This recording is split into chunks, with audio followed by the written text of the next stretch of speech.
Salut les amis, j'espère que vous allez bien. Comme chaque semaine, vous le savez, on va faire le tour de l'actu. Une actu marquée par la chaleur et par le CEB.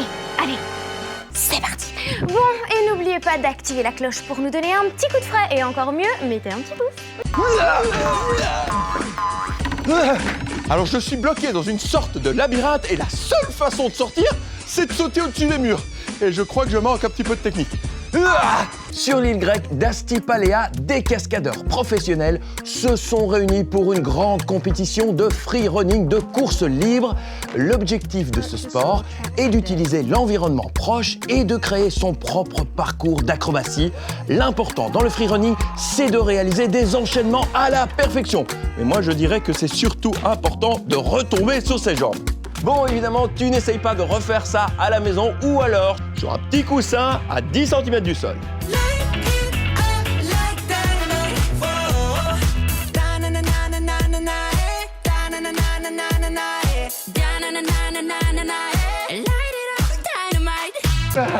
Je suis en retard, je reviens d'un casting. Oui, j'essaye de prendre la relève des BTS depuis qu'ils arrêtent.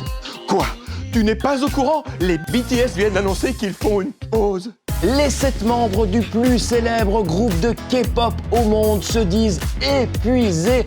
Après presque 10 ans au sommet et 25 millions d'albums vendus, ils veulent prendre du recul pour se consacrer à des projets solo. En gros, ils sont crevés. Je me sens coupable de dire que ma vie actuelle est douloureuse. J'ai peur que vous me détestiez pour avoir dit ça.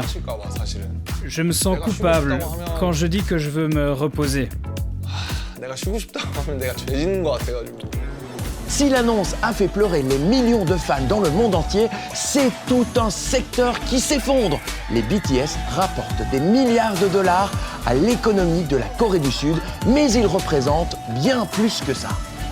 Les BTS font partie de ce qu'on appelle le soft power. C'est une manière pour la Corée du Sud, leur pays, de s'imposer comme une grande puissance mondiale, mais sans utiliser la force. Le pays fait plutôt parler de lui à travers des musiques, des séries comme Squid Game ou des films. Sinon, on rassure les fans, les BTS vont bien revenir, mais avec des chansons en solo. Ce qui veut dire 7 fois plus de titres. Et ça, je suis sûr que ça va vous plaire. BTS était donc le mot à retenir aujourd'hui. Comment ça, qu'est-ce que je fais? Mais ça se voit pas, je suis en mode pharaon. Bah ouais. Ah ouais, bon, là, il n'y a pas encore le décor. S'il vous plaît, musique de pharaon et décor de pharaon. Bienvenue dans le monde de Présimsès. C'est comme Ramsès, sauf que c'est Prési, donc c'est Présimsès. En ce moment, à Paris, un centre de réalité virtuelle te propose de pénétrer au cœur même des pyramides. Un voyage en 3D et à 360 degrés au plus près de ces trésors. Une fois son casque bien ajusté sur les yeux, on survole la pyramide du pharaon Djéser. C'est le point de départ d'une plongée dans un monde aussi passionnant qu'intrigant. Une expo à voir tout l'été dans la capitale française. Bic à 4 couleurs hyper kinétiques. Enclenché. Gomme à détection automatique de fautes d'orthographe. Ok. Cerveau hyper ventilé et ultra entraîné. Atomisé. Ça y est, je suis prêt pour le CEB. En fait, non, j'ai pas eu le temps de mettre mon pantalon, je suis encore en slip.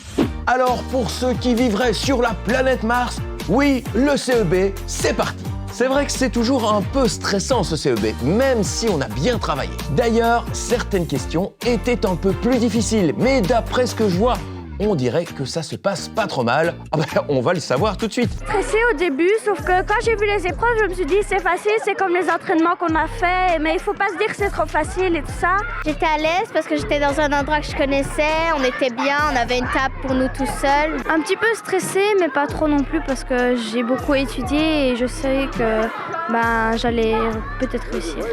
Si j'ai réussi, je ferai une grande fête avec tous mes amis, toute ma famille. Mais il ne faut pas relâcher la pression. Heureusement, l'Instit est là pour rassurer ses élèves et les motiver. Je vais leur dire de d'abord bien profiter du soleil cet après-midi, de prendre un bon bol d'air, de revoir leur synthèse, de relire attentivement les synthèses, d'aller dormir tôt pour être en forme demain. Moi, en tout cas, je vous transmets toutes mes super ondes pour que tout se passe bien pour votre CEB qui était l'un des mots du jour. Est-ce que je suis prêt? On va vérifier ça. Poulet rôti, salade fraîche, salade de carottes. Oh, ouais, citron. On est prêt. N'importe quelle vague de chaleur, je surfe dessus. Car en Espagne, les températures sont anormalement élevées. Depuis plusieurs jours, le pays connaît une canicule. À certains endroits, le mercure a dépassé les 40 degrés. Les Espagnols n'ont plus connu une telle hausse des températures depuis au moins 100 ans. Ah oui, fraîcheur. Ah, bah mon petit poulet, même si on ne devrait pas connaître la même situation qu'en Espagne, faut quand même avouer que la Belgique va aussi connaître son instant gros coup de chaleur. Ce qui inquiète, c'est pas le fait qu'il y ait une canicule, non, c'est précisément que cette canicule arrive trop tôt dans l'année en Europe, ah ouais. On a posé la question aux scientifiques. Ah bah eux, ils ont clairement dit que ce phénomène est dû au réchauffement climatique, hein, ni plus ni moins. Et oui, mon petit poulet, certains gaz émis par l'activité humaine n'arrivent pas à quitter notre planète et du coup, se voient emprisonnés dans l'atmosphère. La température, elle augmente. Elle augmente. C'est un peu comme si tu prenais une casserole d'eau bouillante et que tu mettais dessus un couvercle. Les pâtes, elles diraient al dente. Nous, sur Terre, on appelle ça le phénomène d'effet de serre. Et c'est justement pour ces raisons que les scientifiques appellent à réduire l'émission des gaz à effet de serre pour limiter l'aggravation des canicules, qui étaient l'un des maudits jours. Hop.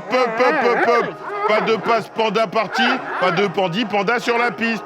Oh, mais vous portez des Air Jordan? Oh, mais entrez, monsieur Panda. Entrez. Oh, excusez-moi.